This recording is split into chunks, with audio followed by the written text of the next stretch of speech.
Inside this room, all of my dreams become realities, and some of my realities become dreams. What in the wide, wide world of sports is going on here? Alive! It's alive! It's alive! You are listening to The Wilder Ride, getting wilder by the minute. Here are your hosts, Alan Sanders and Walt Murray. Well, hey, everybody. Welcome back to our Wilder Ride Listeners Lounge. It's a sideshow to our main Wilder Ride podcast. We started it in season 3 during the pandemic. It was always something we talked about doing, giving us the outlet of having a sort of a talk show format where we could bring in some really cool folks. And instead of focusing on a movie 1 minute at a time, we can focus on a guest's life. Not quite a minute at a time, but the big giant minutes along the way that made them who they are. Some of them have been with us in previous episodes. Some you may hear again coming up in later episodes. And some maybe just folks we stumbled across in our day lives or in our histories that we thought would be cool to have a chance to chat with. I am your host, as you heard at the opening, Alan Sanders, joined once again by my podcast partner in crime, Walt Murray. Hey, Walt, I always want to say good morning. Good morning. Hey, Walt, how are you? I'm good. Yeah, I'm really glad we're not going to go through Christopher's life 1 minute at a time, because I think that's like almost 50 years worth of life, and that's a long episode. Talk about an epic podcast. Yeah. For those, if you've caught the episode, you're like, wait a minute, that name sounds somewhat familiar. Our guest coming up in about 10 minutes is going to be Christopher Korman, the son of the late Harvey Korman.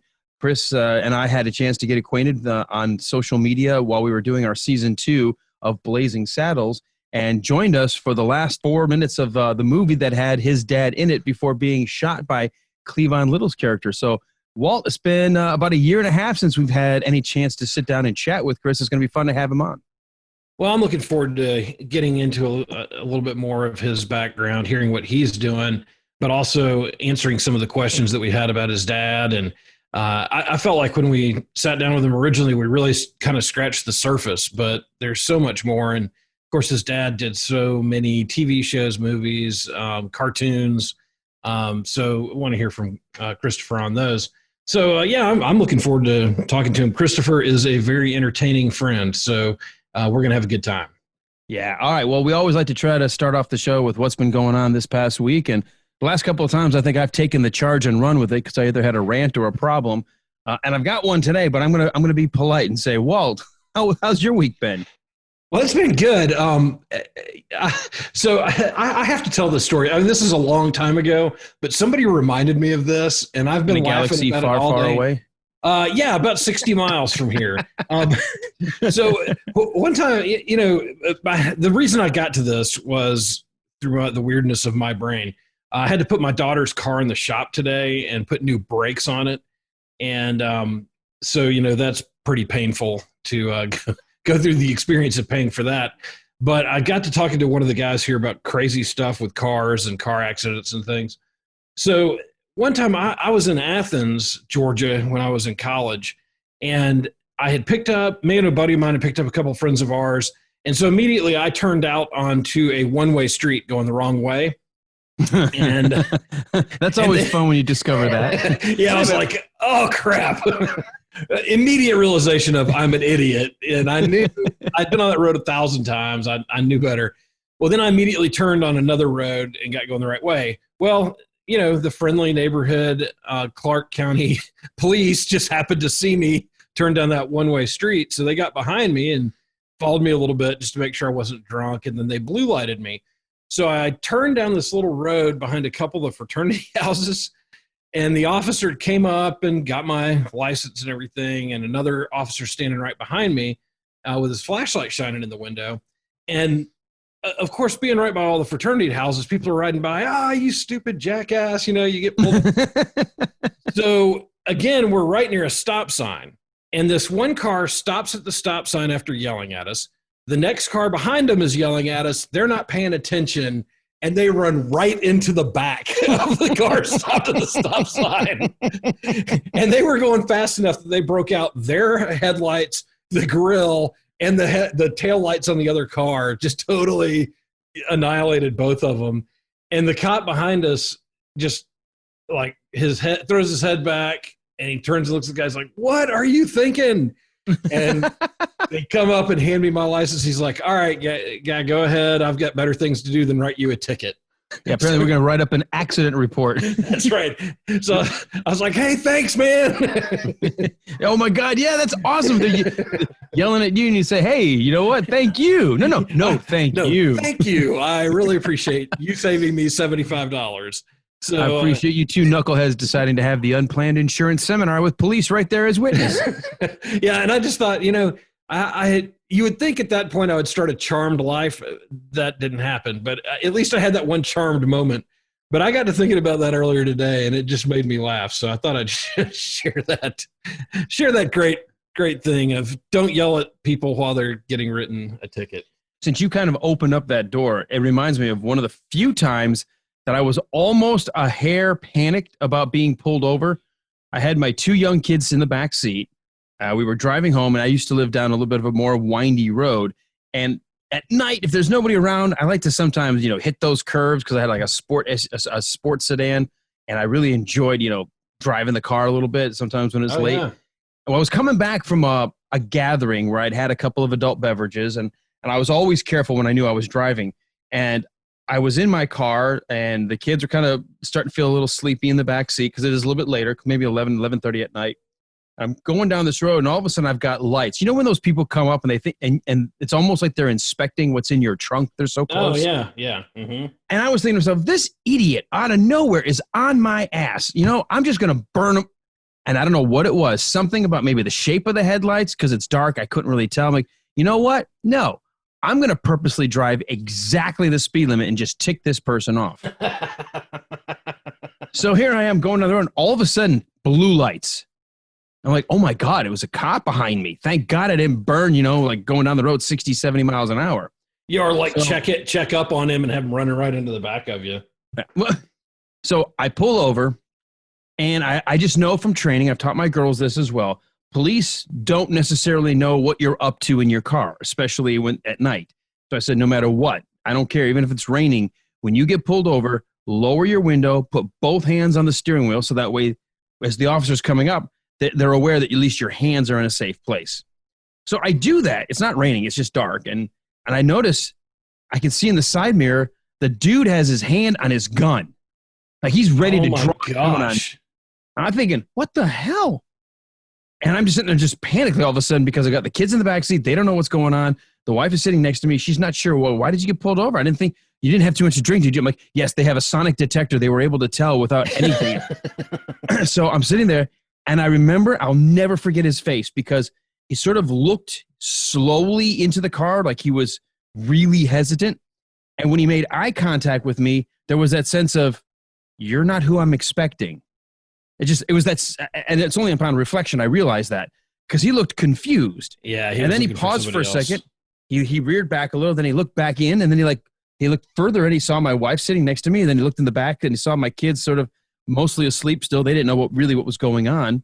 And he said, "Sir, can I have your driver's license and proof of insurance?" I said, "Sure. Is there something wrong?" And he goes, "Well, at this point, we just had an APB on a call of a car matching this description with armed individuals inside. Oh, gosh. And we just need to do a quick check since we pulled you over, but I don't think we've got the right car." Yeah, and so I don't 5 think minutes so. later, they bring me my license back and they go, "Hey, so we apologize. We were looking for a couple of armed men." I was like, my God, think about it. Had I blown away from those guys just trying to show my ass, I could have been involved in, police getting all hopped up thinking, "Oh my God, we caught them. They're trying to get away from us." And it could have been just a horrible night. Oh, yeah. Well, and, along the lines of people who should know better, my dad, when we were on a family vacation one time. For those folks who might have only heard this episode, former FBI guy? Yeah, my dad, the FBI agent, is driving the car. It's our family and another family. And we're crossing over from the U.S. side into the Canadian side to go to Niagara Falls. Uh-huh. And, you have to go through the customs stop. So one thing about customs agents is they don't have a great sense of humor when they're on the clock. And the guy says, "So do you have any animals in the car?" And my dad, and it's a big, 1970s station wagon thing. And my dad says, just these kangaroos in the back. And, because we're bouncing off the walls. And the guy's like, oh, you have kangaroos? Hang on. And he's like, hey, we got kangaroos in the car. And my dad's like, no, it's not kangaroos. It's not real kangaroos. He's like, you don't have real kangaroos? He's like, no, this is my kids. I was telling a joke. He's like, sir, we don't joke around about this kind of stuff. And my dad's like, and the other guy in the car is also an FBI agent. So they're both reaching for their IDs. They're like, look, we know, we should know better. Sorry, I'm dumb. And of course, we're loving it. We're like, yeah, Dad's going to get arrested. Yeah.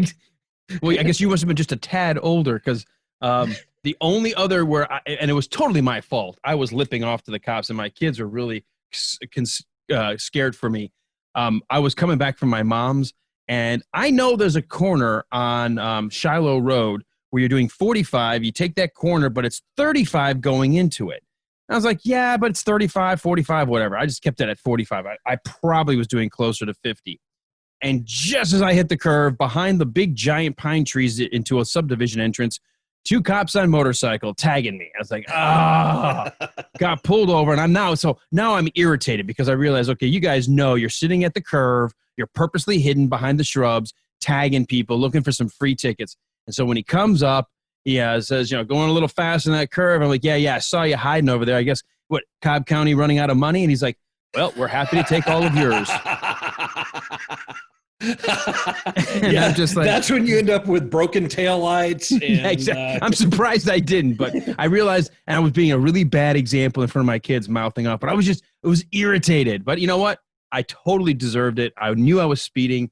I was just irritated that they caught me in a speed trap. So the things we learned growing up, and hey, you know what? Knock on wood, I have been I'm a much safer driver for like the last 20 years. I haven't had really any issues along those lines. No, knock on wood, I haven't either. Well, a friend of mine who was a cop, a police officer, said that the very first stop he ever made as a police officer was his most embarrassing because he had to pull over a Krispy Kreme donut truck. And he said that the rest of his career, they were giving him a hard time about pulling over the donut truck. They're like, dude, no, you don't ever pull over the donut truck. We get enough grief about it as it is. So he was Krispy Kreme the rest of his hey, Officer Krispy Kreme. Yeah.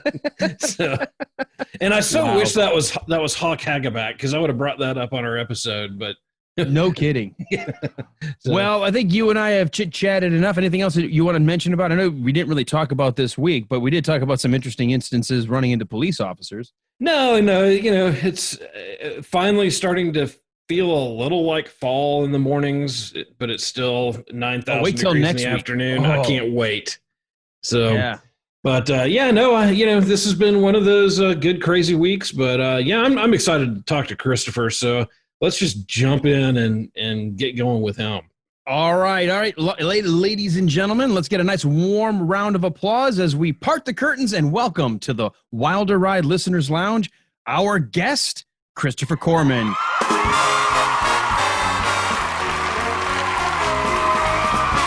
How are you? I'm fine. I'm so good to be with you guys again. It's been a while. It has been way too long. Way too long. Oh, I was listening to your thing about your speed ticket issue. The fastest I've gone is 25 on a big wheel. Really? Well, the worst thing is I got stopped by a big woman in a moo-moo. And that's the worst. Somebody's grandmother who looks like something out of Ethel Merman and the Hindenburg combined. So. Listen here, kitty. You can't be riding that fast down the street. What about Officer Krispy Kreme? We found his wife. Oh, God. Don't get me started on Krispy Kreme. I think I'm retaining Dove bars myself. My girls love those. The little individual wrapped Dove. God. Oh, they are so addicting. Oh, my God. Yes, they are. I'm a big dark chocolate fan, but they like the milk chocolate with the caramel in the center. Oh, God, yes. They're addicting. Too much stuff. All right. Well, we always like to start with our guest because many people may not know a whole lot about who we have on the show with us. So we always kind of start off sort of where you began. I got to ask this question because when we had you on for the Wilder Ride talking about Blazing Saddles, we don't get to have that kind of in-depth backstory. How does it feel knowing that all of a sudden as a kid, because when you grow up, you just think, well, this is just my mom. This is just my dad. This is just how life is for everybody. When did you realize, wait a minute, I don't have exactly the same kind of upbringing. I'm actually the son of of a pretty famous individual, and you're in the middle of Hollywood. Well, you have to remember, I grew up, in the Hancock Park area, CBS area, but you have to remember, I grew up in the public eye, not necessarily because of my father, but also because of my learning disability. I was in the public eye at a very young age in articles and things. So if you combine those two elements, being in the public eye because of your father, because you're in the public eye because you are the poster child for a special ed foundation, and you're at 5 years old and you have a speech impediment, you have a learning disability, and all of a sudden your maturation process is accelerated because if you're the son of Harvey Korman, you can't act a certain way. You had to act dignified. You had to act. So my maturation process was accelerated to the point of, I could be the goofy kid, but it's got to be controlled. Mm-hmm. It's not that my father nor my mother ever treated me like my disability was the blight of the family. It was that, family came over. It was come over and visit Steve Lawrence, Igor, Meg, Carol, whoever, 15, 20 minutes. And then you and Maria, my sister, go up and do your thing with the maid or housekeeper or whatever. So because I was never made to feel like I was ashamed for being different, my self-worth was pretty strong. Oh, good. But going to golf tournaments, be in articles, I thought, what's the big deal? My father cross-dresses to make a living. Isn't that normal?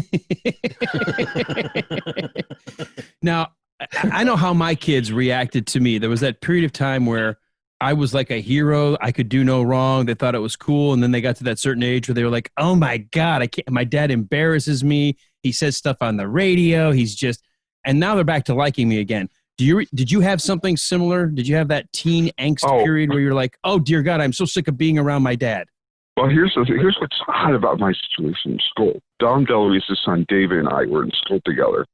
So we had a mutual understanding of when we were in school lunchtime, we had the habit of talking in one name references. He'd say Bert Reynolds. So he had his circle of people, Bert, and Dom, and Dom ran in the same circle with my dad, with Mel. So I had an alliance with David. But it became a burden to a point because David and I were seen as, the two Hollywood kids. And we can't help our parentage. It is what it is. We didn't ask for this. We are just a part of that world. So the teacher would say, you guys, you know what? Maybe during lunchtime, you guys maybe don't talk to show business.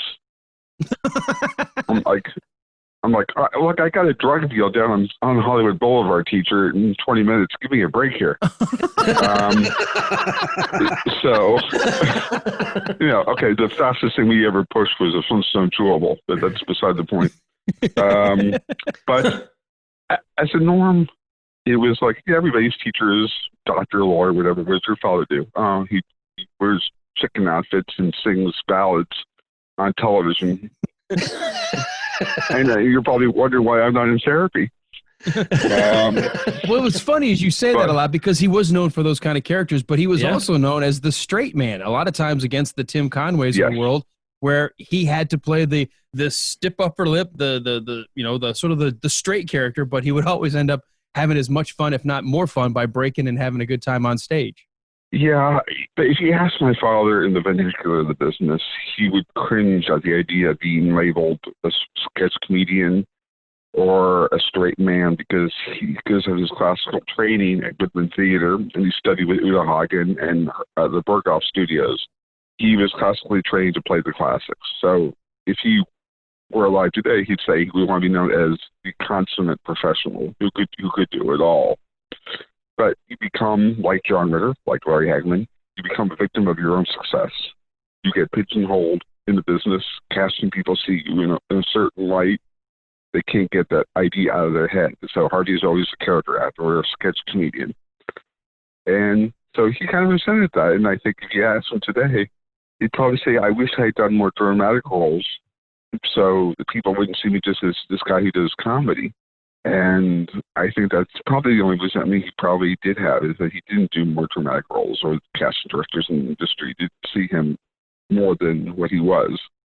You know, and I think as a fan, though, Christopher, if your dad ever said, like, if I had ever had the opportunity to meet him and he had said something like that, I think my response to that would have been just to say, but every role that you were in made us so happy. Like, he was such a good comic actor, and he played such great parts, and all of his Carol Burnett stuff. I know we talked about that when you were on before, that he didn't necessarily, or you didn't necessarily like when he got cracked up by Tim Conway's antics, but those are, to me, are some of the greatest and funniest and really like happiest things that he ever did. And I always just loved those characters that he played. So, I mean, I understand where he would say, hey, I was trained to do this, but I don't think he could have played those roles as well or as humorously if he had not had that training. So I agree with you. But here's another thing is, those were his personal sentiments, but he would never, if he was amongst fans, would denounce or dismiss their feelings. He would say, thank you for that, because that's what an actor wants to hear, that his material, his body work had impact. It was a substantive contribution to his art. So he'd be very proud that you said that. He'd be very proud to hear anyone say how much, because he never put stock. Alan Walt, he never put stock in his head that what he did had value. Not until he got inducted into the Hall of Fame in 2002 with Tim, Gene Stapleton, John Frankenheimer, and Bob Mackie. And when he went in, he could not believe this schmo from Chicago had made it. He could not believe that he was in Johnny Carson and Skelton. He never put himself in the elite of people, because he always thought what he did was this sketch comedy on Saturday night. He never considered himself the elite. You had people like Anthony Hopkins. You had people like Cary Grant. You had all these big people telling him how impactful he was to them, and he couldn't grasp that concept.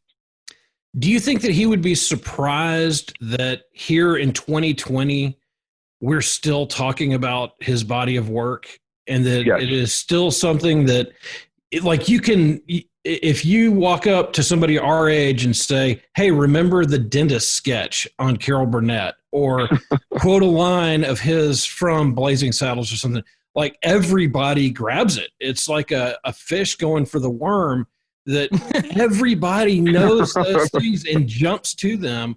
And do you think he'd be surprised that those characters have had an enduring impact like that? Oh, absolutely. We would be in Hancock Park, or we'd be walking down the street, and somebody would yell, hey, Heavily. And he turned his head, and he just beamed. He was always so appreciative that his work mattered. More so, I mean, it was to the point where he almost became apologetic for his success, to the point of nauseum. I said, Dad, you could show a little ego here. I said, I can't, because the public put me where I am. Well, people forget that. As we're making our way through this, we're focusing on you. It just so happens you grew up with this, life. This was the dad you had. These were the people you would hang out with, or be, see at parties, or have them coming through the house. So it's natural that we're going to be bouncing back and forth. Yeah. Was there ever that point where you felt like you wanted to pull away from that? You just felt like, oh my God, I am so tired of being Harvey Korman's son. I feel that way sometime now. It's funny, 12 years ago, since he passed. You guys, I have done probably close to 60 interviews in 12 years, whether it's print media, whatever. My career, my life has become being a representation and a celebrator of the Harvey Korman brand. At times it is burdensome, because you guys see me on Facebook maintaining my Burnett thing, now on the Mel Brooks page. It is at times a burden, because I have to watch my tongue, because people think whatever I say is funneled through his sentiment, is it possible what you say is a reflection of him?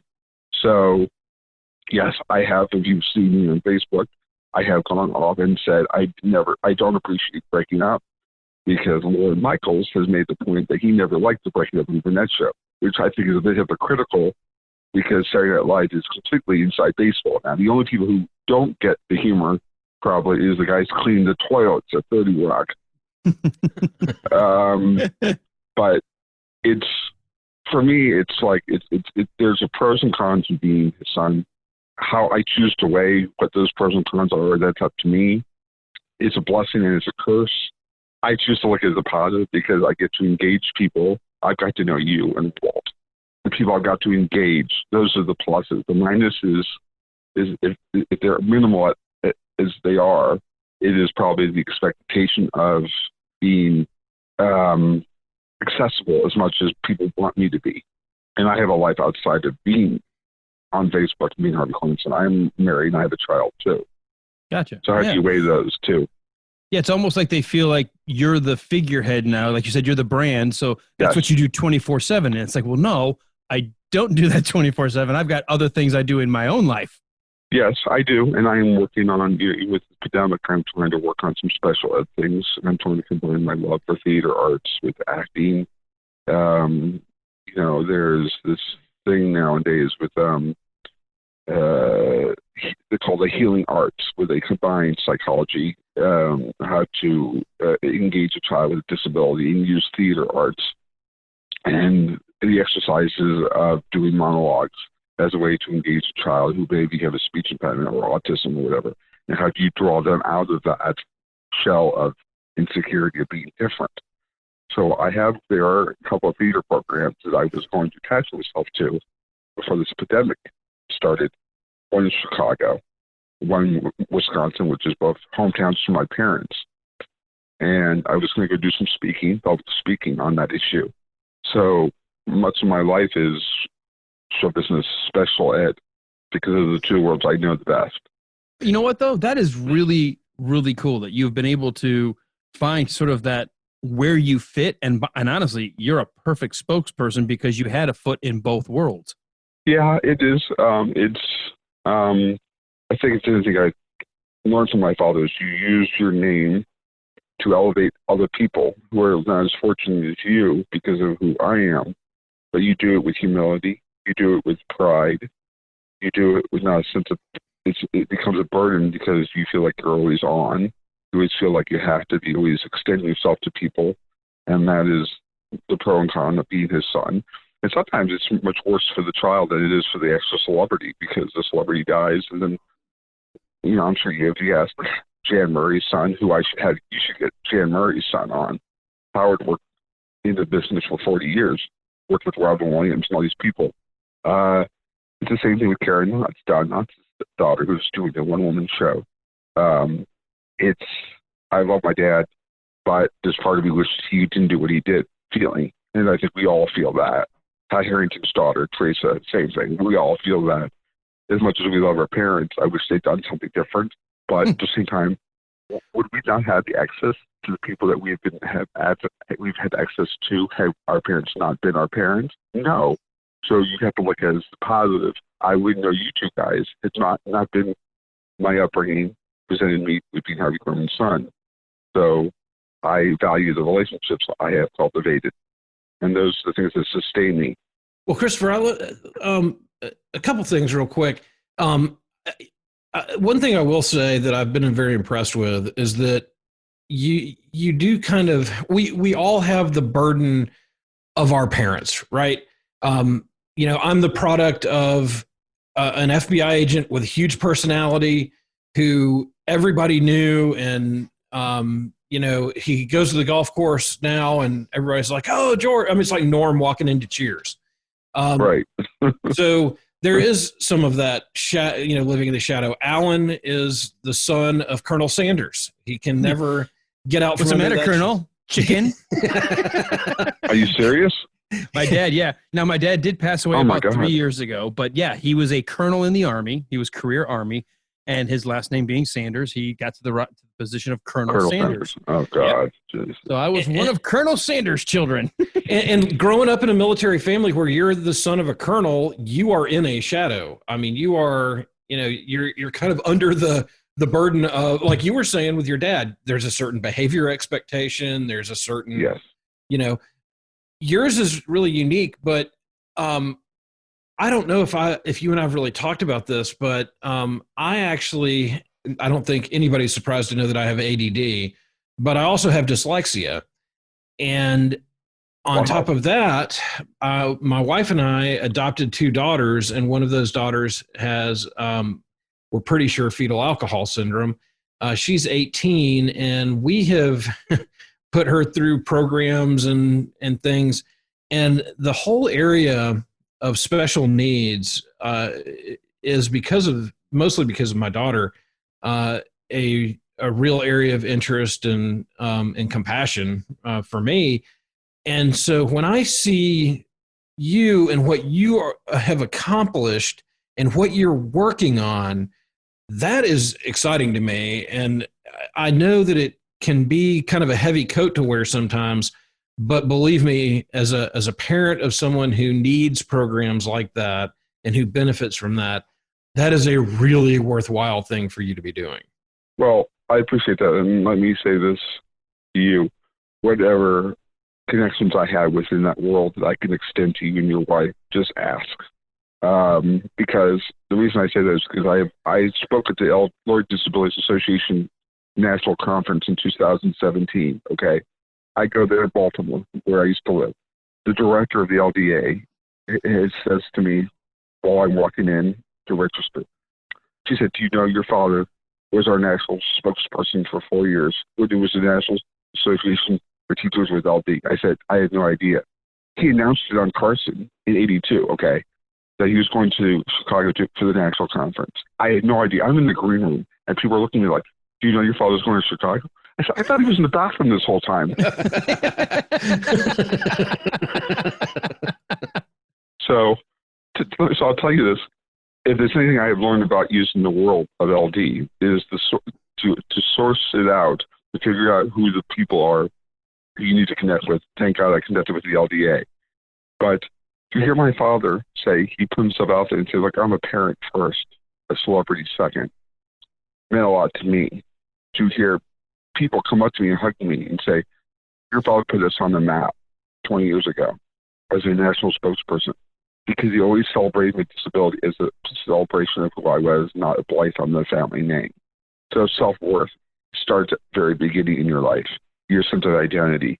And I said to Dad, to be fair, what would have helped in my social development if you could stop wearing women's clothing to make a living? That would be a big help. Dad.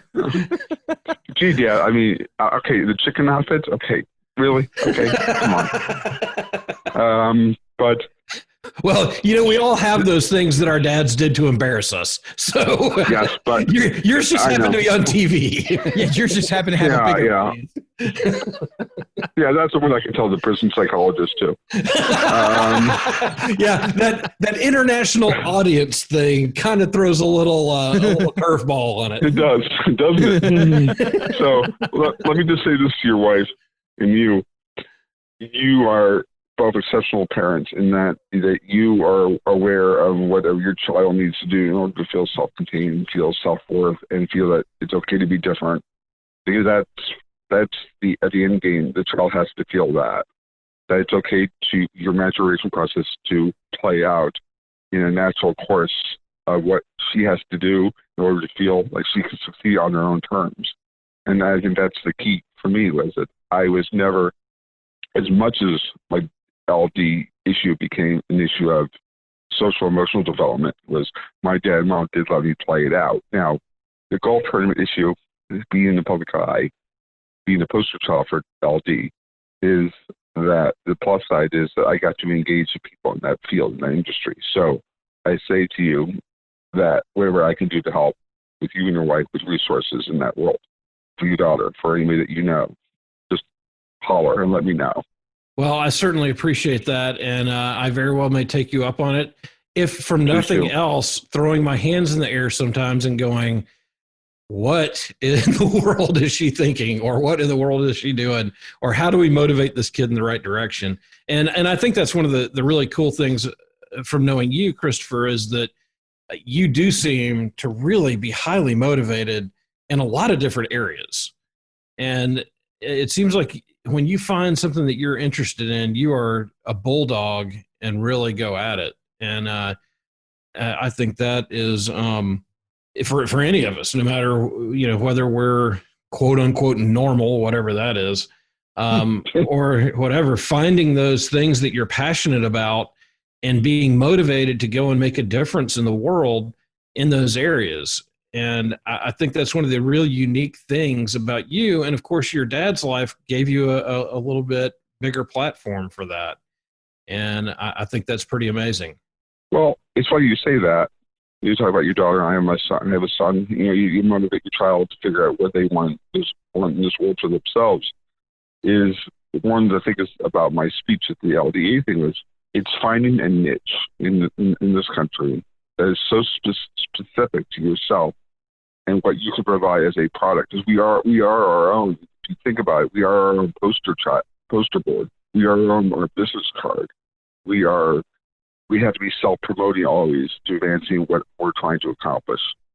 So I always saw it as, and my dad said this as an entertainer, and you have to think this way as someone who's trying to create themselves as a brand, is don't give the country what they want.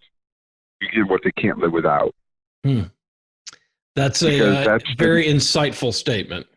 Well, that's the niche concept.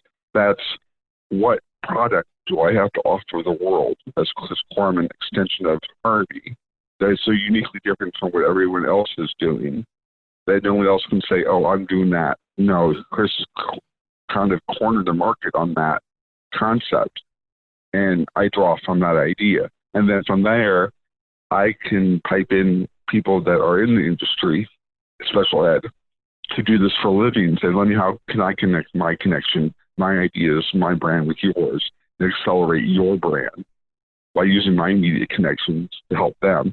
In the process, it extends that to me. So it becomes a body of networking people. That's the only way I know how to do it, because I can't go out and say I can talk about healing arts because I don't have a degree in that. But I can speak empathetically how it affects me. Right. So, and sometimes I think that's the piece that sometimes a family or a child needs, because you sometimes feel like you're constantly surrounded by the educational piece. But if you have like a real person who's emphatic and has a passion for it, it can make that connection that maybe it would drive the kid to say, okay, I will give this a try. Or look at the example in front of you. Look how far he's come. Look at all he's accomplished. What's holding me back, right? Sometimes we just need the inspiration, the person who did it before us. Well, and you can't be afraid to ask questions. I don't know where we got in this country that the idea that asking for help is a weakness or being vulnerable is a weakness. No one succeeds on their own. Everything we do is inclusive. The process of evolving is inclusive. Nobody got to the top alone. So the idea that we got there alone is ridiculous. It's futile to project this idea of I have an isolated idea of success. No, my father didn't get to where he was without help. You guys did it. I don't. No one does. Because they don't want to seem beholden to somebody. That's the thing. Nobody ever wants to see, I'm beholden to somebody for helping me. Well, they didn't get to the top alone. So why would I think anybody else has? So my thing with as far as networking in the world of special ed is that you have to say, hey, look, I'm out here. I have a source to help you. I have a source to help a woman in Chicago or Indiana or Detroit, whatever, with what I know.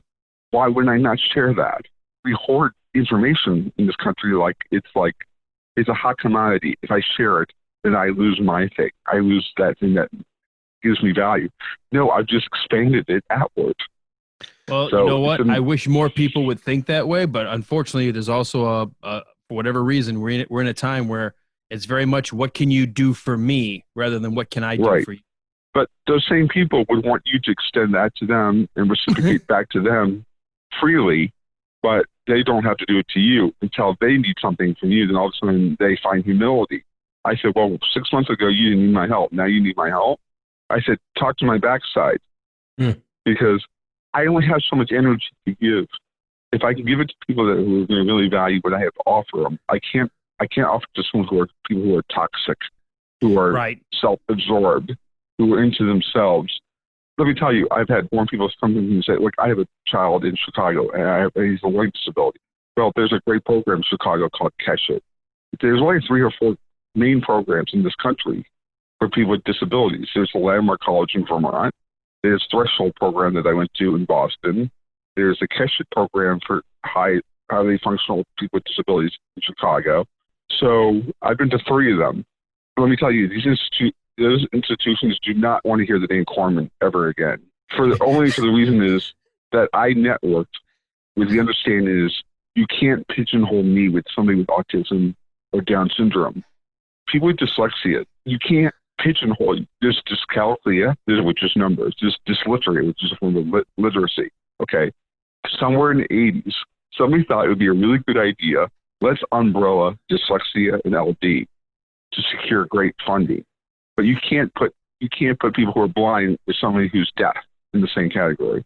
You can't put autism, special ed, and Down syndrome and mentally retarded all in the same category. You can't address a child's emotional needs that way. You can't teach every child with a disability the same way because they all come from different socioeconomical backgrounds. They all come from different parts of the world in their psyche.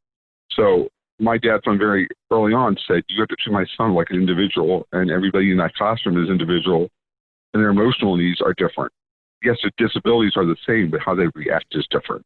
And you have to address the emotional response, not the disability itself. Right, and everyone's equipped to handle that disability differently. Some people may think of it as something as actually a perk and a challenge and something that makes them better, and some people may be raised in an environment where it's something that makes you lesser and smaller, and that's a lot different to try to overcome than a positive environment. So yeah, you're absolutely right. You got to look at it as individuals, not as one big giant group with a little label in a Tupperware container, like, oh, you guys are all learning disabled. You fit here. Well, it doesn't work that way. No, and my dad's thing is, it is a life credo he attached to me early on was, I can accept that he said, because the only time in life you fail is when you don't try. If you measure yourself against what I have accomplished, you'll not succeed. I never asked you to live up to my expectation. I expect you to be the best Chris Korman you can be, and that's all you can be. And your mother and I only expect you to be, but you cannot ever use the LD or the speech impediment as a crutch to underachieve, because you might seem less than in our eyes. And if you see that is in your head, that's not in your mom's head or my head. We never, be ahead of a Fortune 500 company. You have to be the best Chris Korman and achieve your greatest aspirations on your terms, at your own pace and in your own time. And that's what they did for me. And that's awesome advice. So, I hope anybody listening right now, if you're parents and you've got kids, take that little nugget of advice. Don't put the unrealistic burden of making them into something they're not. Tell them to be the best person that they are. Figure out what their strengths are, what their visions, their goal, their passions, and say, that's who you are. Now be the best you can be. That's great advice. And I think that's great advice for anybody in any, whether a kid is, highly intelligent and gifted. Finding passion in life is what's going to make you successful by whatever definition that is. And I find it really interesting. There was an article a few years ago in a magazine, and it was a super long article, so I didn't get through the whole thing being ADD, but it was about the number of CEOs who had learning disabilities, and particularly ADD, and how they had overcome that or compensated for it or whatever to become these highly successful people. And every single one of them that I read, there was something about passion in there, that they found passion in printing, or they found passion in soft drinks or whatever, IT, computers. Yeah. Right. Yeah. And I think there are a lot of people in entertainment who struggle with disabilities of one kind or another. And I think that when you look at, what is my passion? whether that's my parents' passion or not, whether that's my friend's passion or not, whatever my passion is, go be passionate about that. Go find that niche that you love, whether that be as a hobby or be it a career. But, we have these passions in our lives for a reason. And, those things are, we want to develop those as much as we can. And one of the things I find real interesting with my daughter is there are certain things that she can't do, but it's almost like the blind person whose sense of smell becomes so much stronger and their sense of hearing becomes so much more acute. She has these areas that are weaknesses, but these other areas that are so much stronger. And I look at her and I'm like, man, I wish I was as compassionate as she is. I wish that I paid attention to people in pain as much as she does. And it's really interesting to see that. And I think that as a culture, for whatever reason, we didn't place the value that we should have on people with disabilities for so long. And when you look at people who have, I hate to even call it disabilities, but they're other abled in some way, there's going to be a strength there that is going to be super valuable and really invaluable to us in some ways. And so I'm glad that you're bringing focus to this, Chris. Well, thank you. Well, I think it's hugely important. I think what you and your wife are doing is isolating and tapping into her strengths without allowing the weaknesses to impede the strengths part. You have to let the strengths come to the forefront. But if there are parts of the weaknesses that can be addressed a bit, so those little things that are weaknesses don't become so overwhelming that they impede the progress of the strengths. Right. So, and that is like, you have to remember in the vernacular of all learning disability, the diagnosis is it's a delay in the learning process. So I learn slower than others. So how do I accelerate the learning process is that I have to hear things on tape, or I have to hear things a couple of times. I can't just read it. So if I know my strength is that I need to hear things more than read them. So my wife will say, she's my wife, is like, if she teaches me something about the computer, I'll say, tell me about it or explain it to me, but show me, also visually show me what I'm supposed to do. Because sometimes the words don't connect with an action.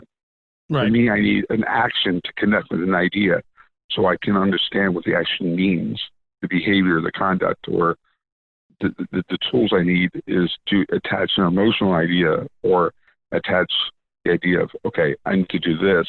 What does that mean? Show me what that means. Don't tell me what that means. Show me the steps of how for me to do that. So my wife is a saint because she understands my strengths and my weaknesses. But like my father, my wife does not let me use or let me fall back on the LD as an excuse not to try. Mm. She said, that's awesome. Go find out. If it means the computer blows up, I don't care. At least you tried. Figure it out. And there are times I couldn't figure out how to tap into something, or I download something, or bring out the sound on something. And she said, just methodically go through the steps. Figure it out as if you've never done this before. And go and try to find that process on your own. And a couple of times I did it, and I would beam. And I said, honey, I figured it out. And she'd smile and say, see, I knew you could do it. That's the thing. That's awesome. She knew I could do it. That didn't mean I knew it. Well, let's take that part about learning how to do something, the computer side, and let's kind of catch up to some of the more modern things you've been up to. You have created a couple of Facebook pages to help celebrate some of the great, moments of the Carol Burnett show and of your dad. So I want to kind of bring it around from, and nothing wrong with some of the heavier discussion, because honestly, I think that was great. But I also, you still love the laughter, and you still love to have people laugh around you, and you want to make sure people that may have never had a chance to see these sketch comedy performances, there's now the way to do it. You can put it out there for folks, and you're growing an audience on Facebook. So talk a little bit about those pages you've created. Well, I tell you, when I started the Burnett thing, I'm thinking, because Wesley Hyatt's book, well, first of all, thank you guys for having me on your show, and thank you for extending me the sharing of your daughter's struggles, because there's no greater tool in this world than empathy, and you and your wife have it, and I congratulate you in having that, because that's the first step in your child succeeding. So I commend you both for that. But when I started the Burnett thing, I'm thinking, oh God, Wesley Heights book comes out, okay. My dad's gone, Tim is gone, Lyle's gone. Okay, but Lyle was still around when I started the site. When I started, I'm thinking, okay, maybe 1,200, maybe 1,500. Somehow, I miraculously, I don't know how I did this, I closed the site and didn't realize I clicked on something one night, and I closed my site for 3 months. I don't know how I did that. I'm lucky if I can fix the toilet without blowing up Vegas. But here's the thing. It's one thing I've learned from my wife. What you think is boring as far as telling stories and sharing backstories, it's new to them. It's old to you. So if I took the tact of, oh my God, I have to talk about this frickin' again, I'm going to lose my frickin' mind. And my wife said, you can't take it that way. Every day is a new audience, Chris. That's a great way of looking at it. Every day is a new audience. That is awesome.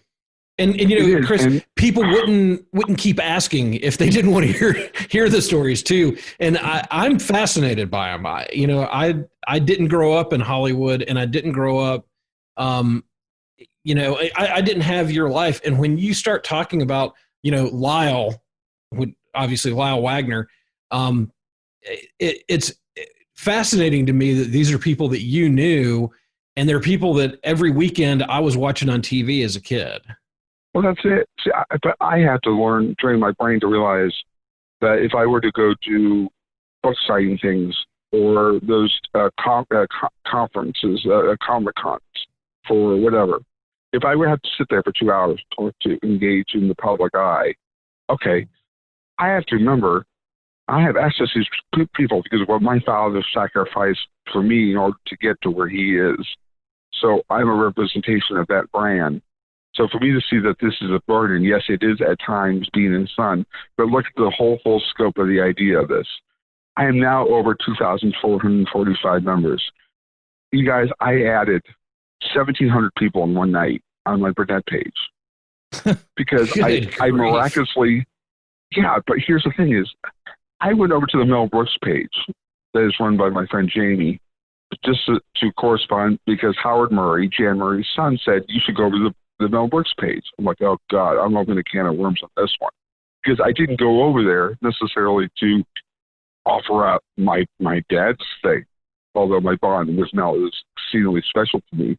I just went over there and said, hi, I'm Chris Korman, blah, blah, blah. Next thing I know, I'm entrenched in this. So now I'm on the Mel Brooks thing because people don't realize Barry Levinson and Rudy DeLuca braces in anxiety, and Barry was the bellman that kills Mel with the newspaper, were Burnett show writers. So they left Burnett to join the Mel Brooks Comedy Factory in 1977. So there's a direct correlation between the Burnett show and Mel Brooks. So that seemed like the crossover that made sense to me. So I just went over to say, hi, I'm Chris Korman, blah, blah, blah. So in one night, Jamie tells everybody to go over to the Burnett thing. I was joining people at 450 at a clip. By the end of the night, I had joined almost probably close to 1,200 people, if not more, in one night. Good grief! And I finally said, "Look, if I had to address, it's like that woman on Romper Room on crack. I see Bob, I see Jane, I see Mary, I see Tom, and I'm like, so I finally said, look, guys, I'm just going to put one long welcome everybody from the Mel Brooks page over to the Burnett page." Because of the direct correlation between the Burnett show and Blazing Saddles, and I'm welcome to have all of you over from the Mel Brooks page over here to my Burnett page, and vice versa.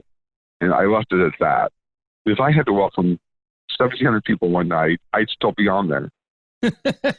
So, but the burdens you're facing. Yeah, wish I had that trouble. But it's amazing. It's truly amazing of the correlation between, that I have, with Richie Pryor, is that, we talked a couple of years ago and we got to know each other. We become very good friends outside the scope of who our fathers are. because we have an empathy level for what we've gone through in our own lives. And the explosion of decades, MeTV, Shout TV, has given my father a renaissance and Carol a renaissance. Again, 12 years later, the Burnett Show, even after 53 years later, is still relevant, which is amazing to me. In the pop culture society that we live in, that these shows have a life again. So to maintain the Burnett page is just beyond amazing. And with the analytical skills I've gained from talking about breaking down comedy, and here's the thing, here's the trap. Some people want to hear that, some people don't want to hear that. You have to figure out those people who don't mind the analytical aspect of comedy, and some don't. But I'm very careful to be mindful of what my perception of my dad, Dickie, Bill, Tim are, isn't everybody else's. So sometimes I should bite my tongue and hold back, because how I feel about those people are different than what everybody else feels like. I have a built-in perception of them, right or wrong. That's my reality. That doesn't necessarily mean I should be sharing those things. Well, folks, if you haven't already done so, you didn't look for it, Burnett's Bananas, for those who loved and cherished the Carol Burnett Show, is the name of one of those public pages. I heartily suggest you go over there and like that page, so you'll get these great clips from time to time. Chris, there was one you shared not that long ago. I hadn't even realized I had missed some of the sketches growing up as a kid of some of the Carol Burnett Show. There was one where they were showing the outtakes of when things went wrong, but they were still trying to go with it. Oh, she was trying to be the escape artist and being interviewed by her God. dad. That had me cracking up. I'm at my morning radio gig, letting the news play, and I know I got weather and traffic coming up. And I'm like, I can't stop watching this. I'm watching Carol Burnett trying to figure out how to get this jacket off that got stuck on her hand. She's the escape artist, and just everything fell apart in that scene. And I wonder if the scene would have been as funny had it not fallen apart. It was just great things you share like that. I tell you, the Houdini's daughter was, they do 2 shows a night. I think they showed the second one, because the first one didn't go any better than the second one. It was, once the jacket gets stuck, Carol was gone. Then my dad gets the mic thing tied up with her. And then when she got stuck in the box with her ass, she couldn't get her butt out. Carol was gone at that point. She's completely out blotto. I mean, she was not going to do this again. And it just got worse and worse and worse. And she kept on looking at my father for like, can you save me here? It's like, I'm gone too, because I don't know where you're going. And I'm trying to respond to what you're saying. And she keeps on breaking up at her own dialogue. And it's the same thing if you saw the Mary Worthless one, where my dad jumps through the window with a pie in his face. Yes, that's great. Lyle drops the keys. Everything had gone wrong. And the first taping didn't go any better than the second one. And they edited both shows, so you don't know which one you get. Once my dad gets a pie in the face with that one, and he throws himself out the window, and he's laughing at the back of the stage, that was it for Carol. But sometimes when they go off the track, it's actually funnier to see grown people, imbeciles, try to save themselves when there's no place to save yourself. You just throw yourself out the window. But the Flo Sickfield thing was, she's supposed to get out of the jacket. Once that happened, Carol didn't know where to go with that. So it just imploded right in front of the whole audience. And she said, I'll never do this again. And yet here I am telling you decades later, one of the more brilliant sketches I've seen, because they are playing improv. They're trying to get their lines in and figure out how to make it keep working. And to me, I'm crying. I'm laughing so hard at what these two actors are doing on the TV, but I get to watch it on YouTube now. So I think we live in an amazing era where we've got, like you said, all those streaming TVs that delve back into the world of nostalgia, the shows we watched maybe as we were kids and didn't really understand as much growing up. And now as adults, we can go back and watch everything from, the Norman Lear comedies of All in the Family, or, the Carol Burnett Show, watching the Harvey Korman Show when he did his own show, watching things like Sanford and Son, Good Times. I mean, shows I remember watching episodes, but I was 7, 8, 9 years old. I can see it in a whole new light and have a whole new appreciation as an adult. Me too. I didn't get a lot. I mean, to be fair, I don't know if my father had not done the Burnett Show, would I have watched Burnett Show, because sketch comedy for a 10-year-old a 5-year-old, that was my thing. My thing was Partridge Family, you know, Brady Bunch or whatever. That was my thing. I got older when I was 17, whatever. It was Three's Company. It was those shows. It was the demographic world we live in. I mean, Rob Williams, John Ritter, those were my comedy idols. To have got to know them a little bit was kind of mind-blowing. And then to hear them being fans of my father is sort of like, wait a minute, you two are big comedy stars, and you're a fan of my father's? Because generationally, I grew up with those people. So I'm removed, like a lot of people who think, do comedy sensibilities transcend time? Do people get the Caesar's Hour people? Do people get that type of humor? Some do, some don't. It's cerebral in many ways. Well, I think there's something interesting about comedy that's different from a lot of other things. Comedy strikes at something within us that there is a need within us to have that emotional release. And I think that comedy does, it takes normal things and makes them absurd. And yes. There's something in us that needs that. And one of, I think, the greatest examples I could ever think of is the scene on the Carol Burnett show when it's the Gone with the Wind scene. Oh, God. Carol Burnett walks in with the drapery with the rod still in it on her as a dress. And I couldn't have been more than 10 or 11 when I saw that skit. And I laughed so hard my side hurt. And I remember both of my parents just about falling out of their chairs laughing because it was so funny. But there's something about humor that's different from a lot of other things that will impact us in that unique way. And it disarms us. And I mean, even thinking about something like Sanford and Son, that was a popular show among white Southerners. And to think about how Red Fox and the other folks on that show were able to blow right through those racial barriers and everything else and deliver that kind of comedy to every segment of our society is just amazing. And you couldn't do that with anything but comedy.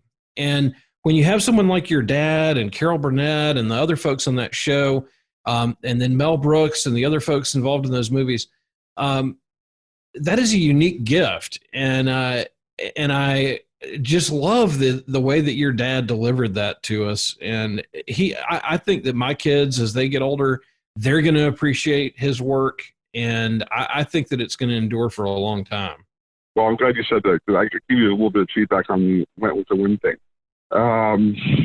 All week, they don't get into the studio until Thursday, okay? Because Price is Right occupied stage 33. So they don't get into the studio until Thursday for Dry Block. Dave Powers who directed Burnett show. So Carol and my dad didn't get into the costume until probably Thursday. So you walk differently in the costume. You feel different. You embody the role. So the whole week, and Carol will certainly tell you this, half the time she didn't know who she was playing until she got into the wardrobe.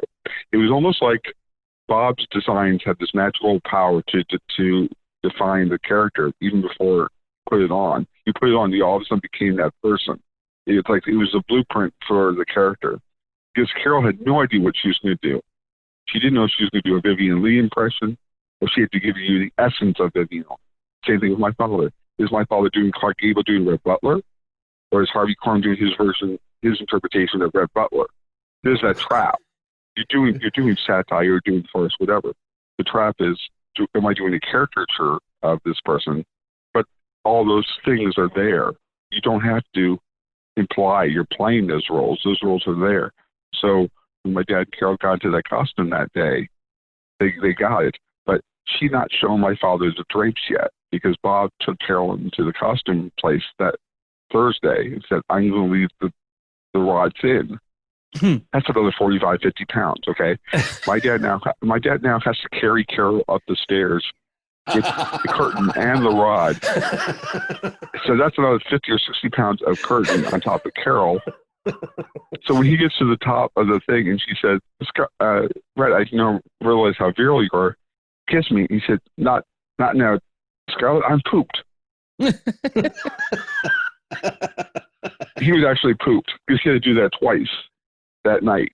And So what people don't really remember is the man and the woman who wrote it, Rick Hawkins and Liz Sage, came on the Burnett Show. They were actually pages at NBC.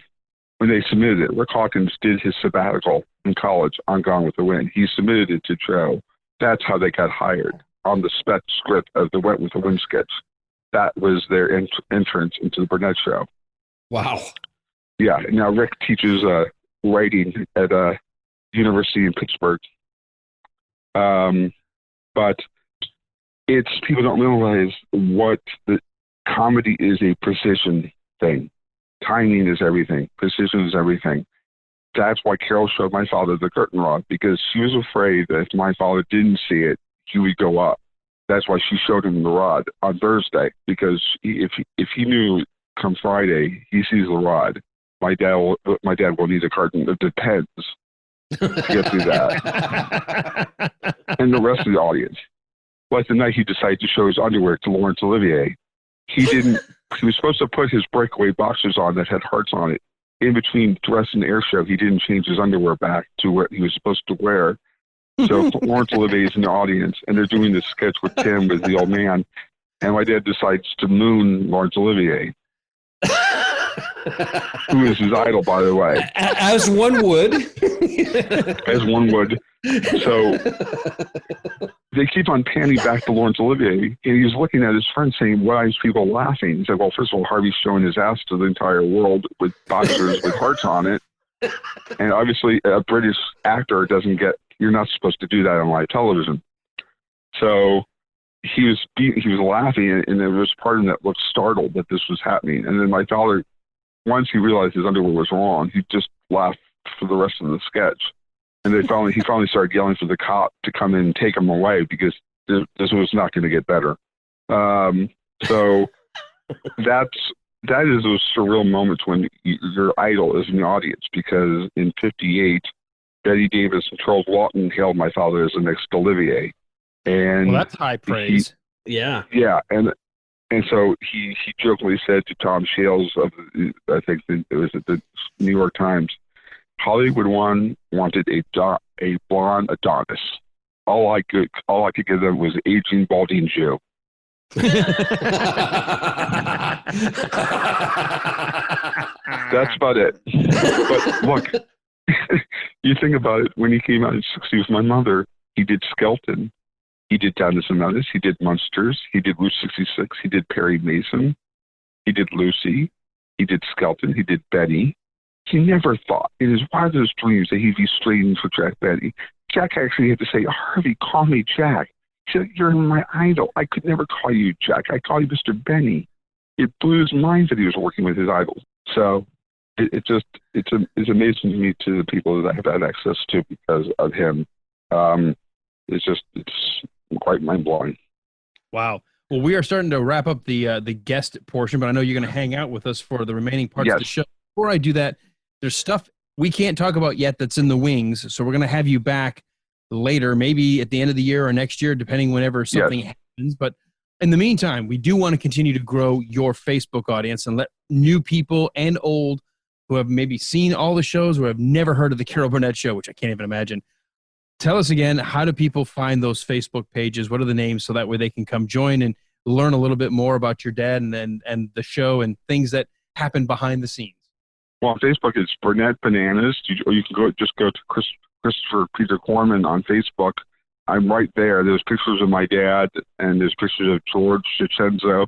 If you saw, I posted a picture on Wilder Right about George's connection to Gene Wilder.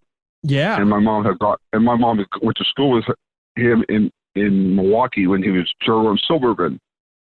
So George actually told Gene, they're on the set one day, and said, you're my wife went to school with you. He's like, what? I said, Donna Korman, you're Duchenzo now. Harvey's wife? You're married to Harvey's wife. I said, yeah. We went to school together. It's like, yeah, I know. It's like, wait a minute, you're married to Harvey Korman's wife? Yeah. It's like, and you guys get along? I said, yeah.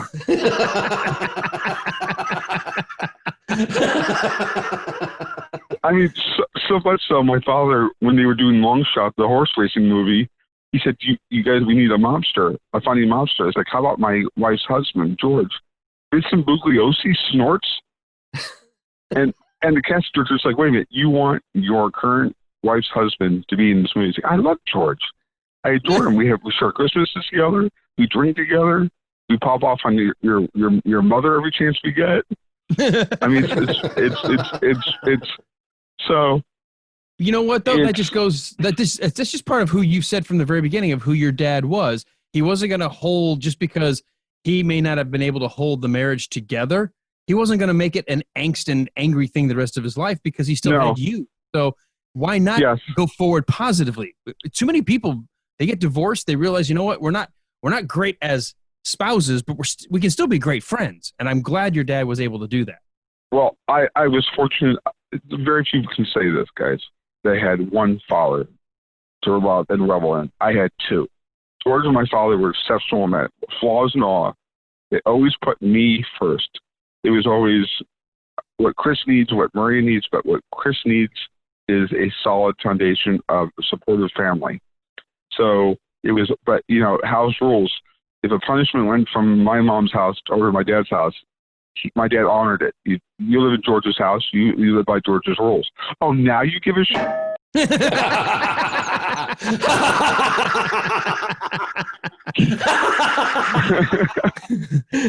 20 minutes ago. Wiser now. Yeah, 20 minutes ago. Oh, that DeCenzo guy is annoying as hell. And now he's fucking, like really sorry. But so if you look, last thing, if you guys see the scene in Long Shot with Ted Wass and Jack Weston, they're having calamari in this restaurant. Now, George just had gone on a diet that day. And George had 45 plates of calamari. Because every time George would snort, Tim and my dad, Jack and Ted, would go off. They couldn't start. Because there's a picture, this big guy who looks like Al Capone, snorting. So every time my dad broke, George broke. He'd have to eat another plate because you have to have continuity. Every scene has to match. So George going through this diet thing is he had to go through 40 plates of calamari. By the end of the day, he didn't want to see calamari. He's like, I've had it with you guys. But to see my dad and George interact, two professionals, but fathers first. And I was blessed to have two men who put their egos aside, whatever insecurities they had about themselves, never put those in front of me. And I'm fortunate that I had both of them in my life as much as I did. And I know as many people through George as I knew through my father. I mean, it's like you can cross-reference my father and George, and I'm doing those same people because of both of them, like Hal Linden or Mike Connors. So my life, and then Artie Johnson being my cousin. Those who don't know this, Artie Johnson was the half cousin on my dad's side. So they're well, they look just alike. I don't know why people wouldn't figure that out. Well, Chris, here's the thing. I'm gonna put the brakes on you because I know if I just let you go, we'll spend another hour and a half going down the biography and memory lane, and we got to save something for part 2 when some other events unfold. So we got the Facebook page, folks. Go out there, find it. Burnett's Bananas. It's a longer title, but if you do a search for Burnett, like Carol Burnett's Bananas, like that page. You're going to love when the stuff drops in your feed. It's a great break. And in the midst of what's so much, on this show, we don't get into politics. We don't get into what's going on. We try to keep it light and moving. Sometimes, just like with Chris's page, you just need a nice little break away from what's happening. And whether that's at work, in the car, waiting for pickup, or you're doing something late at night, I love when I stumble across some of those nostalgic videos you post, Chris. So definitely go out there and like that page. Well, thank you. And I will do whatever I can to promote Wilder Ride on mine. So, well, we will definitely hope you share your episode when this comes out. I mean, I'm fully expecting you to get all of your 1,700 in one day brand new listeners to us. Well, I was going to say that the day this comes out, you definitely need to post the Gone with the Wind segment from Carol Burnett. Yeah. Oh, I will. Well, let's. You're going to hang out with us till the end of the show anyway. We explained that we do a couple of other segments. So, Walt, it's gotten to that point where we got to go dig into the news bin for a section we like to call It's No bullshit. Well, some of this is today. So, well, kind of going back to the well here, the Idaho Mountain Express gives us some bad news, Alan. Holly Blair has passed away. And in Holly Blair's obituary, okay, another old bit. All right, we're gonna get a treat of some kind here. So, okay, so now for Christopher's benefit, Walt has enjoyed finding really off the wall obituaries. We have no idea who Holly Blair is, but I'm assuming we're about to find out. But yeah, she's Idaho's finest, and the Idaho Mountain Express has provided this gem. Holly Blair exploded into glitter and bats on August 17th, 2020. What? Yeah. She is survived by 4 spoiled cats, 2 stinky dogs, 3... I thought I was going to be able to get through this, but I'm not. 3 bad birds. Sounds like Betty White's worst nightmare. I think they would be close friends. A turtle and an utterly useless frog named Fred, as well as 3 children and a husband of little to no importance. I love the children come after the useless pets. I know. Well, the husband seems to be in the right place. Her remains will be interred under a tree with the ridiculous multitude of animals she rescued, both wild and domestic. Her future plans include drinking beer with Terry Pratchett and flying across the moon on her broomstick on Halloween. She has also promised to communicate with us from the beyond via the cockatiel psyche. I have no idea what that means. We ask that everyone carve an extra jack-o'-lantern on Halloween this year in her honor. All hail the Wicked Witch of Juniper Road. Well, when she sees Elvis or Shirley MacLaine on the other side. Yeah, I think they have probably already united. So arrangements are under the care of Wood River Chapel in Haley, Idaho. Please visit her memorial page at woodriverchapel.com to share condolence, memory, or a photo. It's no bullshit. Wow, that's a great obit. I mean, that's awesome. A great obit. My goodness. Where's Idaho? Isn't that known for potatoes? Yes, potatoes and Holly Blair. Famous potatoes. It's on the license plate. This Spud's for you. Oh, my God. All right. Well, I've got the next one. This one's a little shorter. I'm saving the longer one for my wrap-up. This one, bad luck to crash into other vehicles while driving. We all know that. You're just like, oh, this is the last thing I need. Well, it's worse luck to crash into other vehicles that also happen to be police cars. Oh. And the worst luck of all, to do so while watching a movie. Yep. Officials in North Carolina say that the fate of a Raleigh doctor who early Wednesday smashed into the parked patrol cars, plural, of Nash County Sheriff's Office deputy and state highway patrol trooper along the side of US 64 per WRAL. Officials say Devader Goley was viewing a flick on his cell phone while his Tesla was in autopilot mode when it suddenly slammed into the deputy's car, which was in turn smashed into the trooper's vehicle. Both officers who were helping out at the site of a crash were standing outside of their cars at the time, which took place just after midnight near Hope Spring. Now, luckily, the state trooper pushed our deputy out of the way when he heard the tire squeal, said Nash County Sheriff Keith Stone. It could have been horrific. Tesla's website notes state that autopilot enables your car to steer, accelerate, and brake automatically within its lane. The technology's feature will still require active driver supervision and does not make the vehicle autonomous. WXII 12 reports no one was hurt in the incident. Goley was charged with failure to move over for an emergency vehicle and watching TV while driving. No word on what the movie was at the time. It's no bullshit. Oh, well, then you have to think. If you're going to be watching TV while you drive, make sure you don't watch a porn. Well, I'm just glad that they didn't say anything about it being that he was watching a clip off of Burnett's Bananas. Oh my gosh. Well, I mean, if you're going to watch a porn, somebody's joystick is going to get hurt in the process, either his or the car's. I thought the Tesla was all touchscreen. I don't know. Oh God! Please don't touch screen. Oh my God. Oh. Well, Alan, I don't know if you've heard about this, but a Taiwan toddler became entangled in a kite tail. Oh, I saw this video at a festival. Did you see how high up he? Yeah. Oh, you got to hear this story. But if you get a chance, anybody who's listening, if you haven't seen it, you got to check out the YouTube clip. I'm surprised that kid's not dead.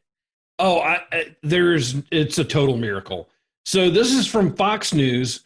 A toddler was caught in the string of a kite and swept several feet into the air over the heads of panicked adults at a festival in Taiwan on Sunday. Okay, but when they say several feet, that's like 16. That kid was this was like 60 feet. I mean, this is insane.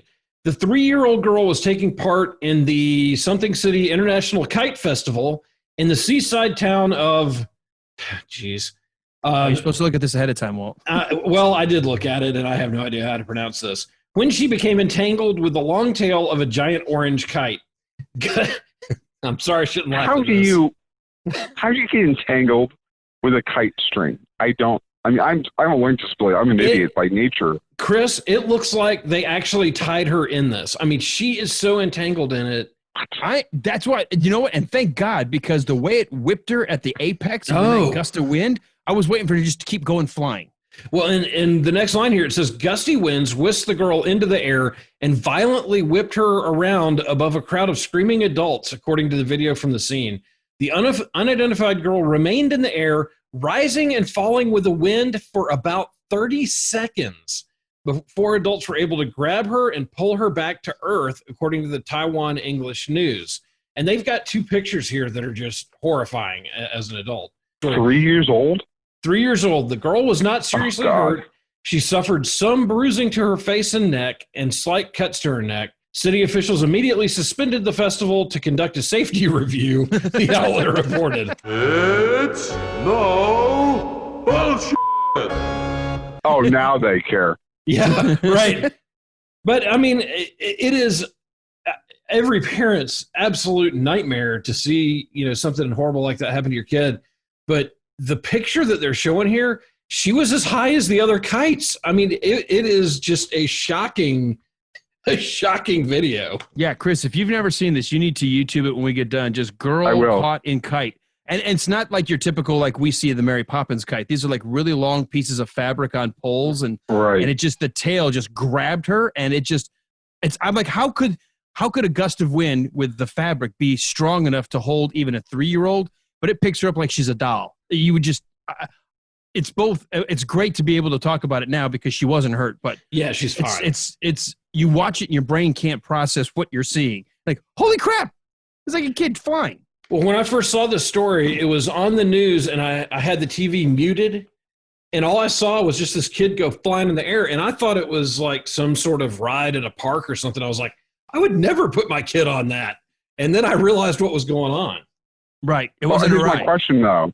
When she fell to the ground, now what was the ground like? Were they on grass? Were they on pavement? Yeah, it was grass. And it was grass, and I believe they caught her. Yeah, a bunch of adults got under her and kind of pulled her down once she got close. Yeah, because when the wind gust died down a little, she started coming back down to earth, and there was enough people underneath where the pole was that it was attached to the fabric that they were able to catch her. So, oh my God! Check out that video; it's amazing. I will. Well, I won't be going kite flying anytime soon. I can tell you that. I don't recommend it. No. Not with your kids around. No. All right. Well, I've got the last news story here, and this comes from my at least it's a story about where I grew up in Detroit. At least it's based on a Detroit woman. And Walt, this is going to ring eerily similar to a story I had a few weeks ago.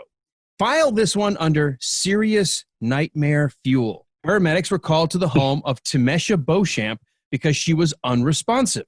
They spent a half hour trying to revive her under the consultation of an emergency room doctor. It was that doctor who pronounced Beauchamp deceased based upon medical information provided. No word on what the medical information was, but it seems They were wrong. Cool. So let's move forward in the story. We know that because Beauchamp arrived at the James H. Cole funeral home over an hour later in a body bag, and she was still alive. Oh, my gosh. Oh, Her God. eyes were open when the staff unzipped the body bag in a dual nightmare scenario, probably giving them also the scare of a lifetime. Saying, quote, "They would have been draining her blood, to be very frank," said Jeffrey Feger, hired by the Beauchamp family to handle the mess because they were going to embalm her. They're like, okay, we need to start the embalming process. And the story goes into a long story about people being panicked about being stuck, and the idea of safety coffins came up in the 18th and 19th centuries. But the Tamisha Beauchamp, apparently in this story, is still in critical condition now at the Detroit Medical Center. There's an investigation underway to determine if the mishap was due to negligence from the paramedics or possibly the rare Lazarus Syndrome. That syndrome named from the Bible story of Lazarus, who Jesus brought back to life. In patients with Lazarus Syndrome, there's a delayed return of circulation from CPR. Fire Chief Johnny Minifee said, "This is a terrible, tragic thing. We feel terrible about this." Like I said, the entire city feels terrible about this. He was at a loss for any additional words. Did they feel terrible? They did. According to this, he felt terrible about this. We feel terrible. It's a terrible, tragic thing. Terrible. Well, usually somebody has to sign off on the coroner's report, right? I mean, they have to sign off. They felt the pulse. They make sure there's no pulse. I mean, it's just isn't there a protocol before you can figure out, okay, this person is very dead. They are as cold as ice.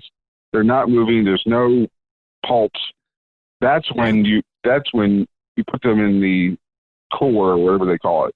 Well, the thing is, if you have Lazarus Syndrome, apparently what can happen is you're still sort of in that state of no circulation, no heartbeat, no respiration, and it takes a while for that to start to back up on its own, and so you will have all of the appearances of being dead. Can you imagine, though, had they decided to tap into her veins and start draining her blood and start... That is crazy. But thankfully, her eyes were open when they opened the body bag, so Detroit woman almost embalmed while still alive. It's amazing, it's astounding, but it's no bullshit. Should have saved that one for Halloween. Well, I guarantee you, the guy who opened the bag definitely needed to pen. There was a cleanup on aisle 6. Oh, I would say so. Someone dropped a pudding pop. Yeah, and it wasn't beer. That's for sure. No. All right, so those are our crazy news items. We move to our last segment, a segment we like to call What You Watching, What You Reading, What Are You Listening To? And we'll start with Walt. We'll start on movies and streaming this past week. What have you been up to, Walt? Well, I finally, since our good friends at Netflix brought it out, I've been watching Cobra Kai. And isn't that great? It is great. So I saw somebody had commented about it and said, this is pure cheese.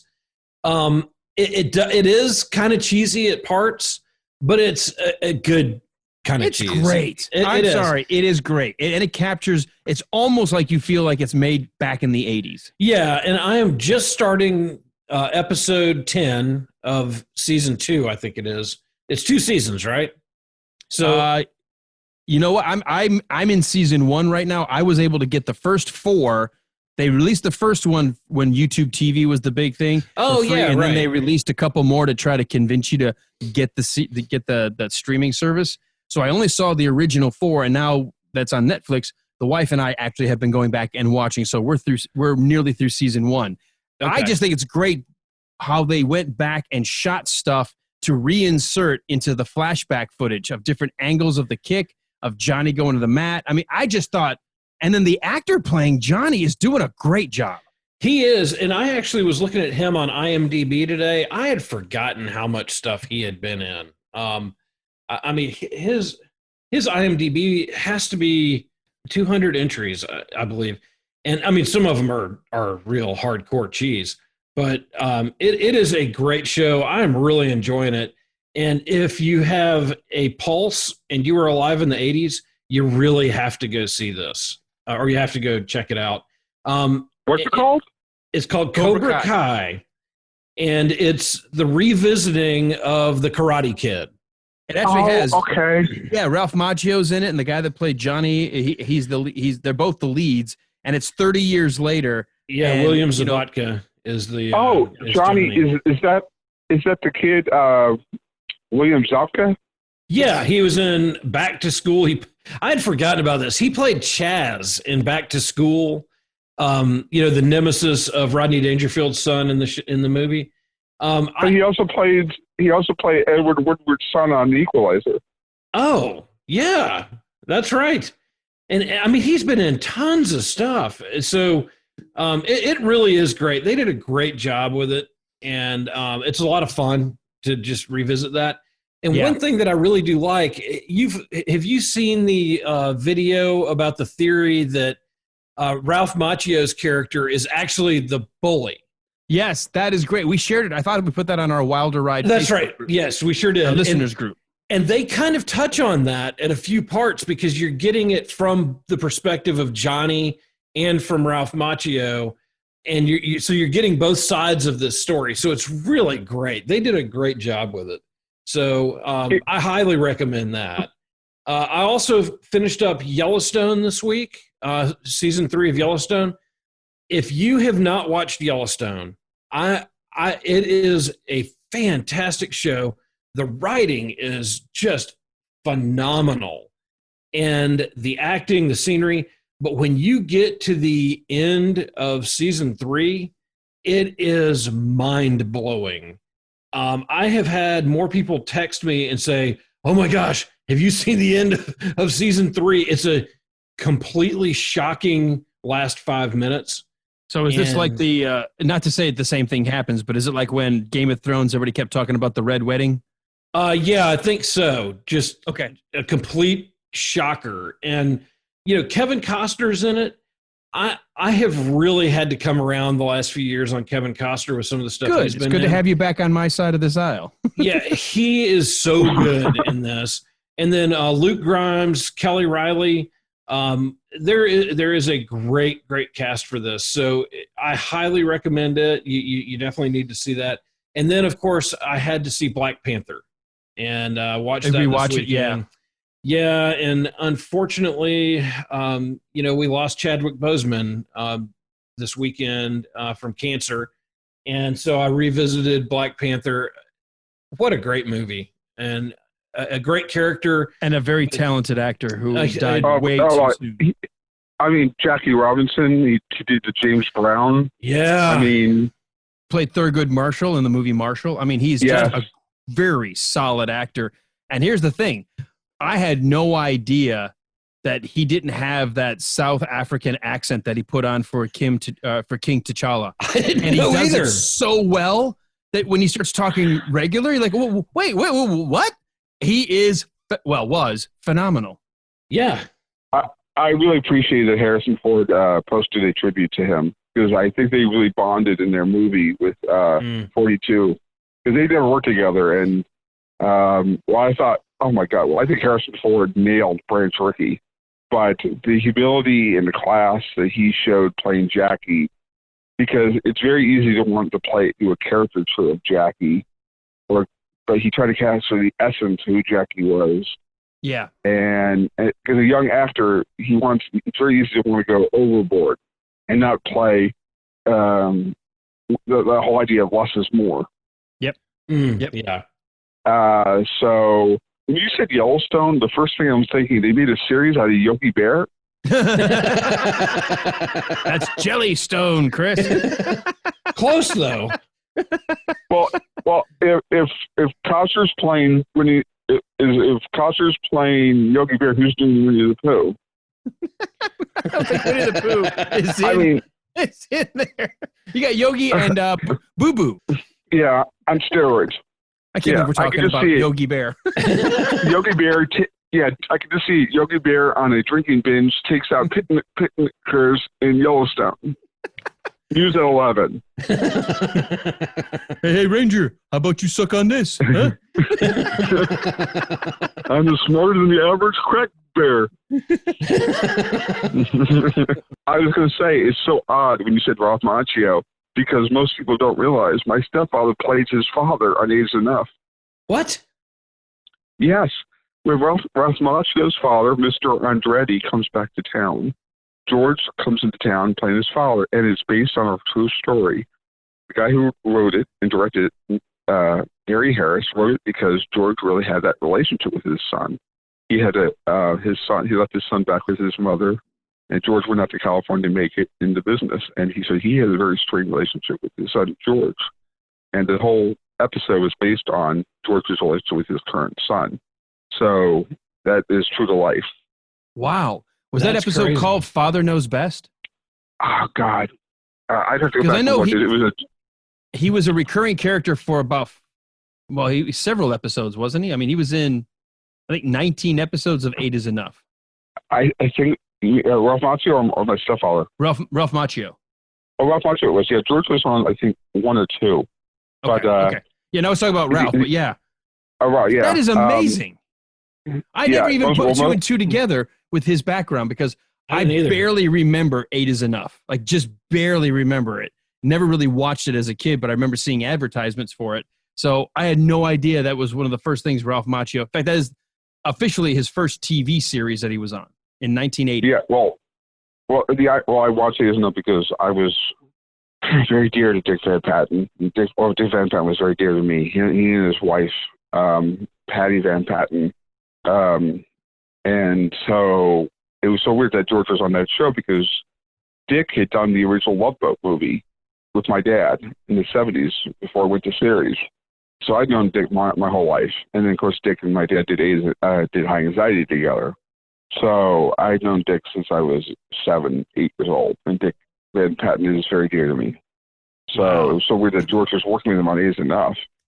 So I guess one day he's talking to Dick, and he said, "Oh, I'm good friends with Chris Korman, Harvey's son." And Dick is like, "What? Seriously?" I mean, it just blew Dick's mind. So that's a correlation I had with Ralph Macchio. That's the only correlation I have. But so, anyways, okay. Most people don't know my father was almost Meryl Streep on Love Boat. Really? He was up for it when he left Burnett. And they did the first TV movie. His agent, Tony Fantozzi, sent him out to Aaron Spelling and said he was considered for it. He said, "Look, I just spent 14 years on TV. I need to shape my Etch-a-Sketch. I worked 14 years straight. And the last thing I want to do is get into those shorts and go on the Titanic of television and shake my butt with Ethel Merman in a muumuu." I said, "Dad, but you had the legs for it." I said, "Yeah, but I don't want to do 12-hour days on a one-camera shoot. I just came off 10 years on the Burnett Show and 4 years on Daddy K. So he wanted to be able to share time with us and go to Dodger games and stuff." I said, "But that would have been another 7 years of great work and, and really good money." And I wonder what a different tone that show would have gone had it been your dad as the captain of the Love Boat. Well, it would have been very easy because my dad and Bernie Coppell were best friends. Oh, that's nice. And I still talk to Bernie today. Bernie is very dear to me. I've known Bernie since I was 5 because he hung out with us at Belfast in Hollywood when my dad came out. And so I've known Bernie since he was on Batgirl when he played the next door neighbor with his wife, Kay Ballard. So I've known Bernie before Get Smart or close to Get Smart. So my dad and Bernie were best friends. So I've known Bernie my whole life. So anytime you see my father doing a German Nazi accent, he's doing Bernie as Siegfried. Now, Bernie was the doc, right? Because it was Gavin McCloud. Bernie was the doc. Okay, right. Gotcha. I'm trying to pull back from like my nostalgic filing system is not so as organized as other people we know in our lives. And I'm trying to recall these names of shows I remember watching as a kid. Like when the Love Boat was on TV, I was like 7 or maybe 8.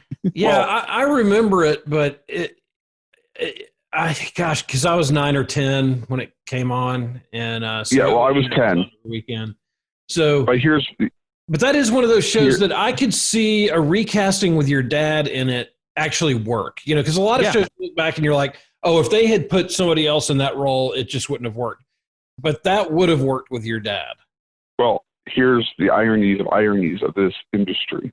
When Fred Silverman was executive at ABC, while Love Boat was doing 40 shares a weekly, he knocked the Burnett Show off the last year at 77. And I said to my dad, can you imagine if you'd been on the Love Boat, you would have been on the show that knocked the show off that made you famous. And not until I said that, it hit him how two-faced he would have felt had that happened. And I said, I don't think I would have felt good about that. I think I would have felt awful for Carol and all those. But Burnett Show was on its last leg in 77. So it wasn't like Three's Company. It's not like Love Boat needed to push the Burnett Show completely off the cliff. It was already headed towards the cliff. My dad just didn't want to be the one that pushed it over. And so. All right. Well, Walt, you got anything else you're watching? Because we're going to get over to Chris, who's been telling us everything he's already been watching his whole life. But yeah, I've been watching some other stuff, but no, those are the three main ones for this week. All right, Chris, just focusing on either streaming, stuff you might be binge watching, either you or you and the wife, or stuff you're going back to some of these streaming services like MeTV. Anything you've been watching this past week that you might want to shout out to the audience? Well, it sounds fun, just strange to say this, but I've gone back and watched The West Wing and Newsroom with Aaron Sorkin. The Newsroom is just, I'm like, Jeff Daniels is beyond belief. I mean, that is a great show. And Aaron Sorkin is just a brilliant writer. Yeah, you have to watch all three seasons. You have to watch from the very beginning to understand why he has the relationship that he has with his ex-wife and comes back to town. With Sam Waterston, to see Sam Waterston play a drunk executive, because he's exactly the opposite of Jack McCoy on Law and Order. Shows you what a great actor Sam Waterston is. Yeah. But Thomas Sadowski, who plays Don Kiefer, the head producer, Emily Mortimer, who plays his ex-wife, Olivia Munn. The whole cast is just off the charts. And the material they have to cover on the show with Aaron Sorkin, who's one of the best writers in the business ever. Because it's true to life for him, because he's taking from real life situations, but he's twisting it so it doesn't become so obvious that he's parodying a situation that's happening in his country. He's taking the essence of a national event. Yeah. Sorkin has always been just a master of dialogue and letting the characters play out the story, from A Few Good Men to just everything he's ever written and done, the series on television. You know, you don't even have to get into whether you're left or right. It doesn't matter. It's a great, well-told drama, The West Wing. You know, it's just really good, gripping stories. And those are the things we are drawn to. That's why we do this segment. I prefer good writing. I don't care about big explosions and special effects. That's great if they're in there, but you better have good characters and good writing first. Yeah, I agree. I couldn't agree more. I have been going back to someone alerted me that decades or certain channels, I think it's Roku or Pluto, is putting the Burnett Show and Three's Company in Dark Shadows on Pluto. Yes, I'm glad you said that. I don't get that. I got that email from Pluto TV yesterday, I think, that there's basically going to be a 24-hour, 7-day-a-week Carol Burnett Show channel. Awesome. Awesome. I had no idea. That Anytime, is so cool, day or night, you can turn it on. It's going to be great.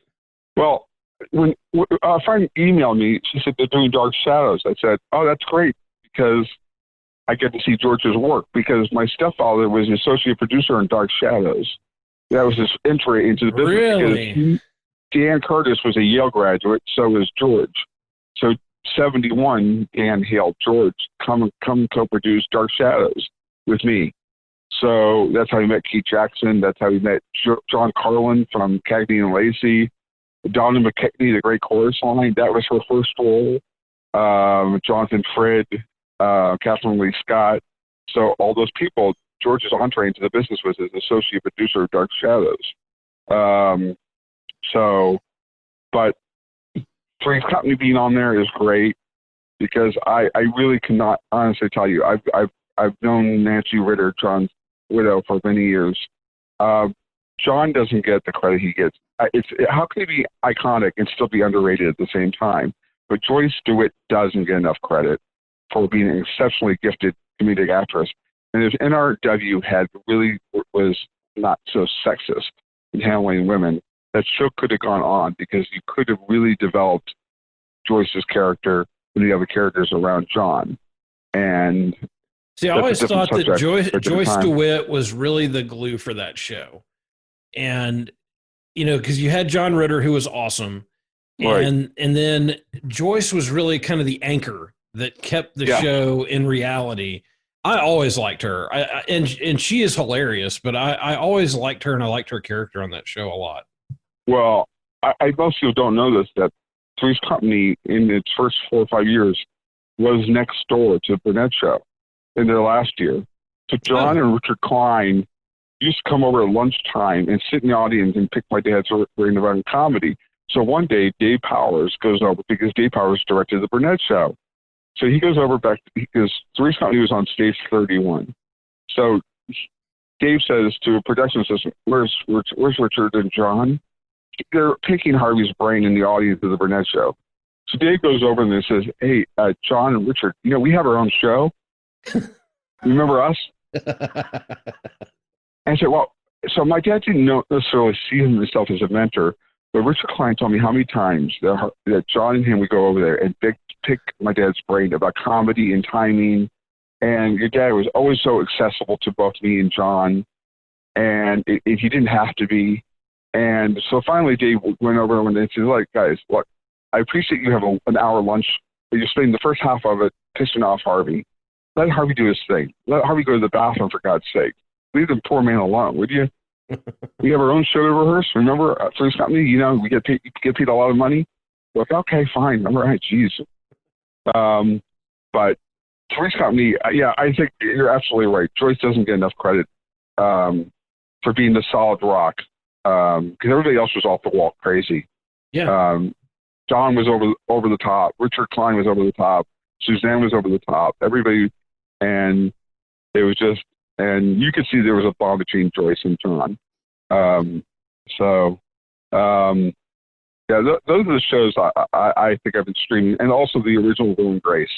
Because David Cohan, who created Will and Grace, his father was Buzz Cohan, who wrote on the Burnett Show and did all those great Christmas musical tributes in the 70s with Dwight Hemme.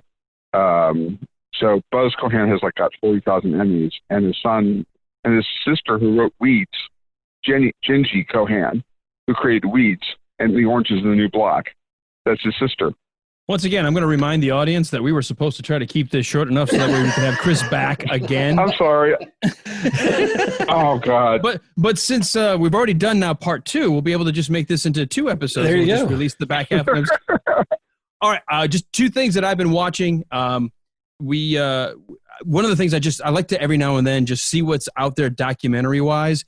And Walt, I've got one. I don't know if you've stumbled across it, but it's called High Score, The History of Video Games. That is funny. I just added that to my watch list. I saw that pop up on my suggested shows list, and I was like, I've got to see this, and I need to mention it to Alan. Watch the first episode. It was great. I love the way they almost do it as it's a little cheesy the way they set up some of these interviews, and they set up the guys having these conversations where they do these kind of goofy poses. But at the same time, it's the real story of the rise of the arcade, the rise of the video game cabinets, and these guys who, some of them in MIT that never even graduated because they decided there was more money to be made in modifying video games and video boards. And it is awesome. And I'm only 1 episode into, I think it's 6-part series in this first one. But they even go over to the creator of Pac-Man, talking about, well, how do we get more women to play video games? I had no idea. Oh, and then they did part Mrs. of the Pac-Man. emphasis. Yeah. Well, and then these guys that were in trouble that got sued by Atari for modifying Missile Command, they actually were in the middle of creating an update for Pac-Man.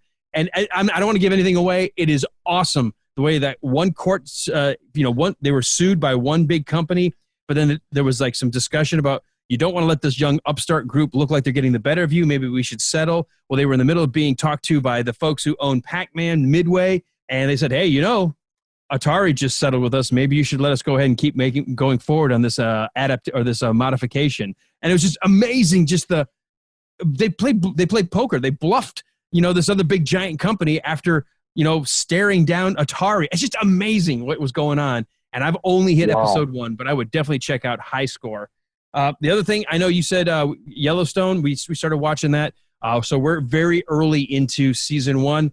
I'm encouraged by what you're saying, Walt, and I want to say it again because I said it the first time.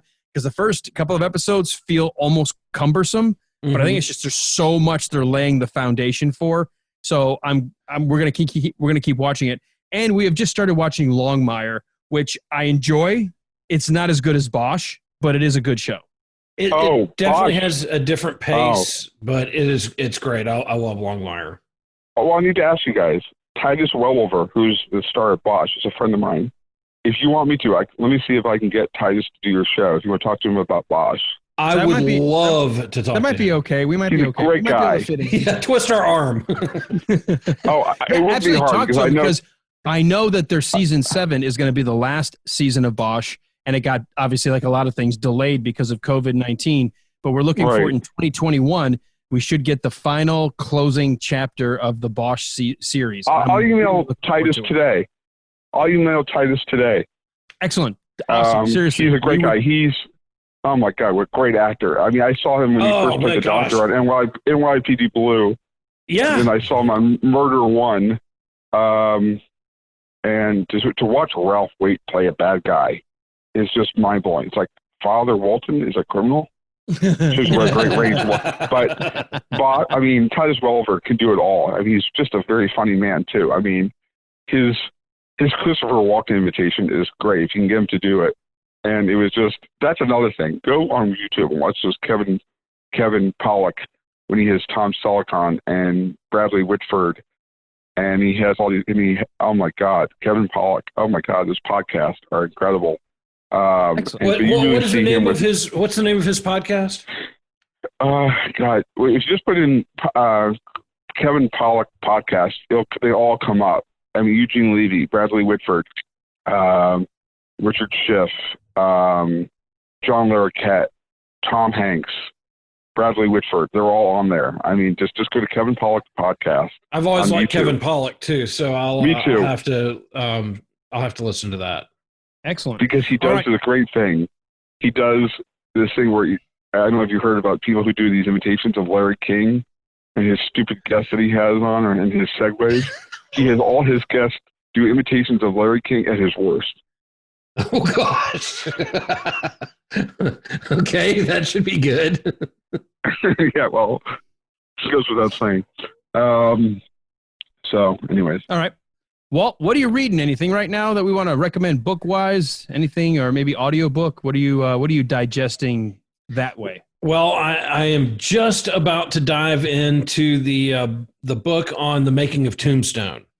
Excellent. I know I recommended that a few weeks ago, and yeah, I just bought that, and I'll probably start that tonight. I wrapped up the book I've been reading for the last couple of weeks, and then right behind that, we'll probably talk a little bit more about it in the next couple of weeks. Jerry Seinfeld is about to come out with a book on basically the history of him in comedy from the 1970s. He actually started doing stand-up when he was 21 years old and in college, and at Catch a Rising Star in New York, and he basically goes from that to, I guess, modern day, and that will come out next week. So I'm looking forward to reading that. Okay. Chris, you reading anything right now? I just had to purchase it. John Biner's book just came out, and I have been corresponding with John Biner on Facebook because his brother lives out here in Vegas. And I reached out to him, and I told him, because you know how much my dad loves working with you and your Johnny Mathis thing. So I had to get John Biner's book. His whole experience with Bizarre. I mean, he took Bizarre into Canada because there was no censorship, so he could do anything over in Canada. And just his career. I mean, yes, everybody thinks it's Johnny Mathis imitation. I mean, I'm sure you've heard the story.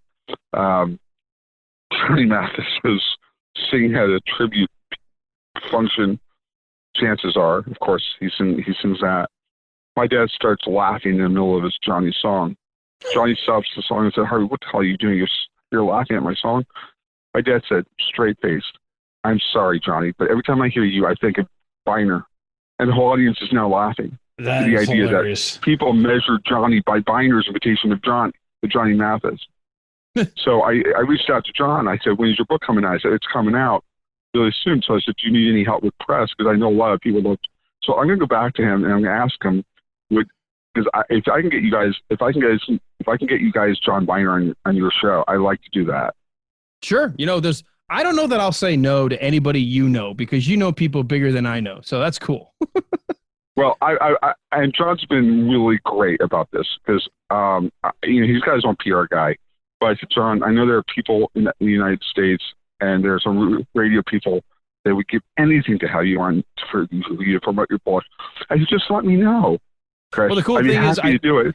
The nice thing is you and I and Walt, we've all had enough conversation together. We're going to treat everybody well, and we just enjoy having a conversation. It's not that stuffy interview.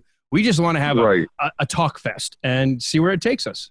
Absolutely. So I will reach out to Titus Welliver for you and John Weiner.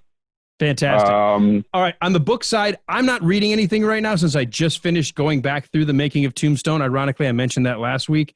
So let's get to the wrap up of the last thing. We always are, well, what are you listening to? Whether it might be music and or podcasts, or do you have a podcast shout out? A lot of folks, we all work together in this environment, in this space.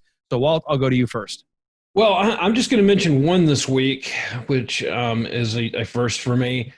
There's a great podcast. This guy, to me, is absolutely hysterical. His name's JP Sears, and he has a podcast called Awaken with JP Sears.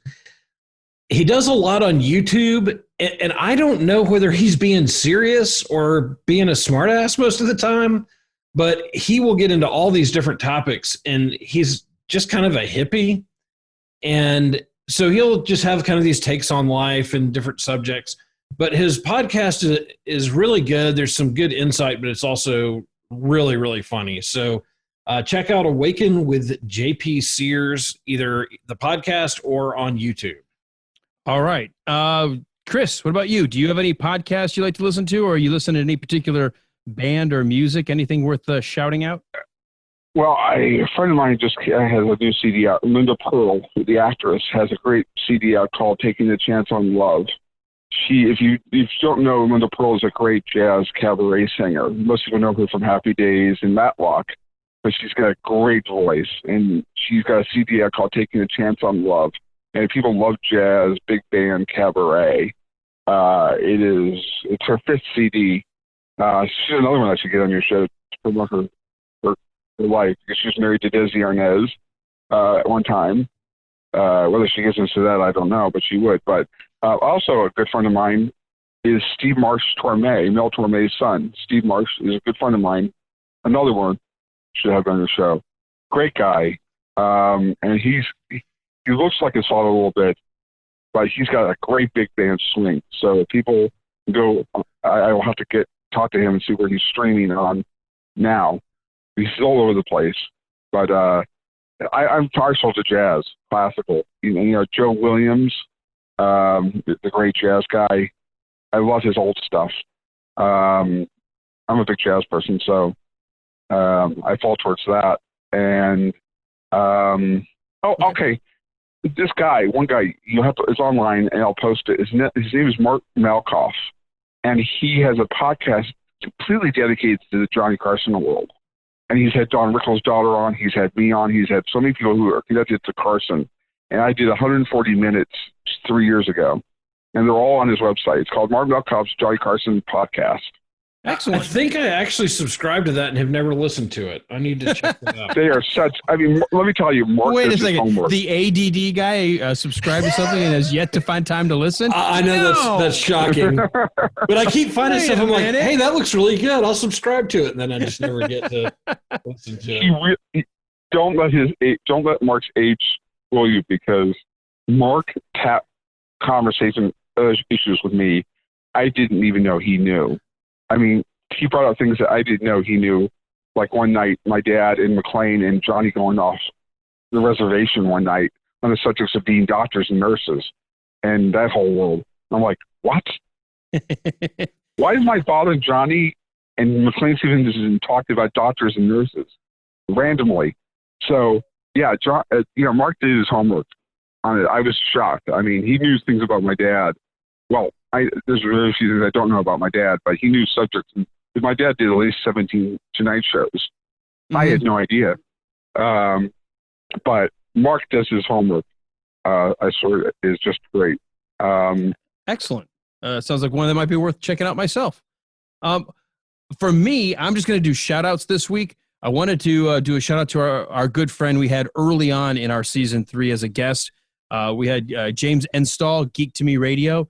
He's back on the top Hot 50 podcast magazine with his show.